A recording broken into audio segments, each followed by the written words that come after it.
जय गुरुदेव। और दोस्तों, मेरे चैनल सिद्ध सावर मंत्र में आपका एक बार फिर से हार्दिक स्वागत है।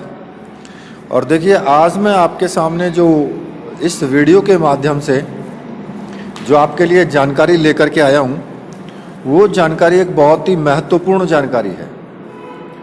क्योंकि मेरे पास अक्सर मैसेज या फिर कमेंट आते रहते हैं कि अगर हम कोई साधना करते हैं, जैसे कि अप्सरा साधना, यक्षिणी साधना या फिर और दूसरी साधनाएं हैं, वो हम करते हैं, तो अगर हमें स्वपन दोष हो जाता है तो फिर क्या हमारी साधना खंडित मानी जाएगी स्वपन दोष होने के बाद?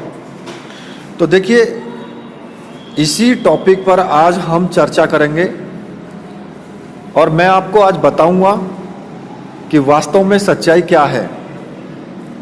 तो इसलिए वीडियो को पूरी देखना, स्किप मत करना बिल्कुल भी, क्योंकि अगर वीडियो स्किप करोगे तो फिर समझ में नहीं आ पाएगा। और बहुत सारे लोग ऐसे हैं कि जो वीडियो स्किप कर देते हैं और फिर बाद में पूछते हैं कि जी ये कैसे होगा, या उसी साधना से संबंधित कुछ जानकारियां ऐसी होती हैं जो लास्ट में बताई जाती हैं वीडियो के, लेकिन वहां तक वो लोग पहुंचते ही नहीं हैं और फिर कमेंट करके पूछते हैं। तो इसलिए अगर वीडियो पूरी देख लोगे तो शायद हो सकता है कि आपको पूछने की आवश्यकता बिल्कुल भी नहीं पड़ेगी।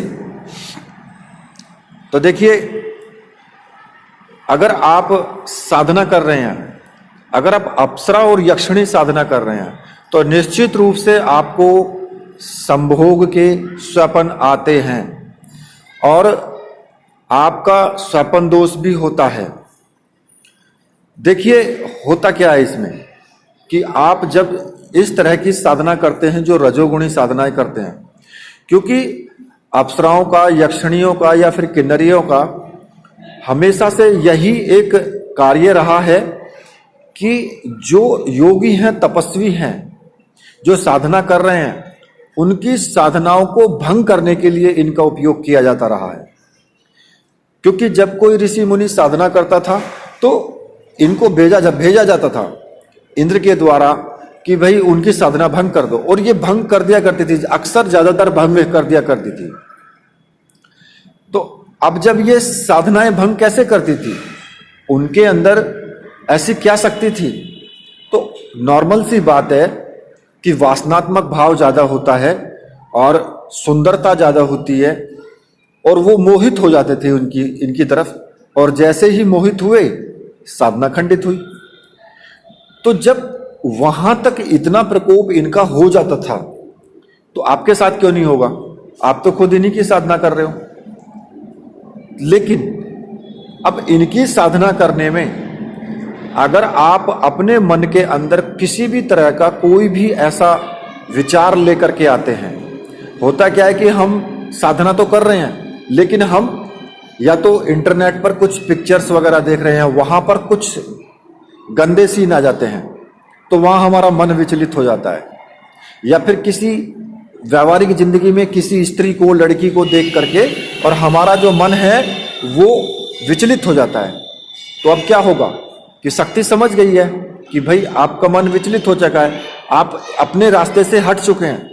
तो वो क्या करती है, वो फिर रात्रि में आपके साथ में या तो कुछ संभोग का स्वप्न दिखा देगी या आपका वीर्य स्खलित हो जाएगा। तो आप समझेंगे कि साधना मेरी टूट गई। या ऐसा भी हो सकता है कि आपके मन में अगर ये चीज है ना कि मेरी साधना खंडित हो जाएगी अगर मेरा स्वपन दोष हो गया, तो फिर 100% होगा, क्योंकि शक्ति को पता है कि आप ऐसा सोच रहे हो। आपके मन में एक भावना है ऐसी, जब भावना है तो वो उस काम को करेंगी। तो इसलिए आप बिल्कुल भी अपने मन में ये चीज सोच करके ना चलें कि भाई मेरा स्वपन दोष हो गया तो मेरी साधना खंडित हो जाएगी। ऐसा नहीं है।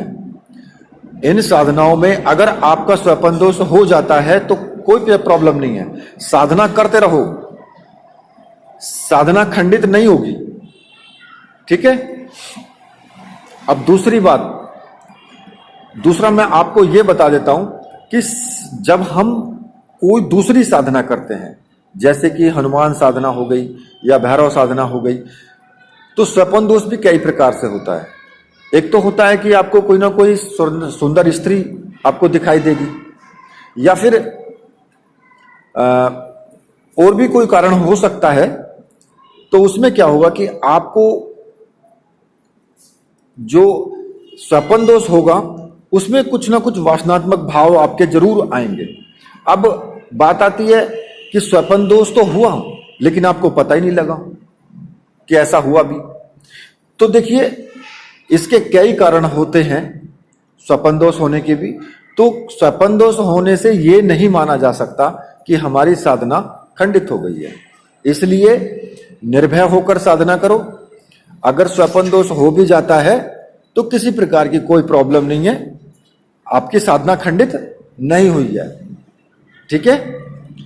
अब बात आती है स्त्रियों की या फिर पुरुषों की, कि पुरुषों को तो ठीक है हो जाता है, लेकिन स्त्रियों को भी हो सकता है।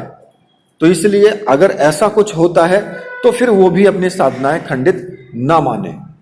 और स्त्रियों को तो गॉड गिफ्ट होता है कि अगर वो अपने जो उनका एमसी पीरियड होता है, एमसी पीरियड में जैसे कि 5 दिन का होता है, तो फिर अगर वो साधनाएं शुरू कर दी है उन्होंने और उनकी साधना को 10 दिन हो गए और 11वें दिन उनको एमसी पीरियड शुरू हो गया, तो यानी 5 दिन रुकने के बाद जब वो 5 दिन के बाद अगले दिन साधना करेंगी तो उनका 11वां दिन ही काउंट होगा। मतलब कि 10 दिन वो पिछले जुड़ जाएंगे और 1 दिन आगे। तो ये स्त्रियों के लिए एक विशेष गॉड गिफ्ट होता है। तो इसलिए वो भी इस भ्रम में ना रहें कि भाई हमारी साधना खंडित हो गई है।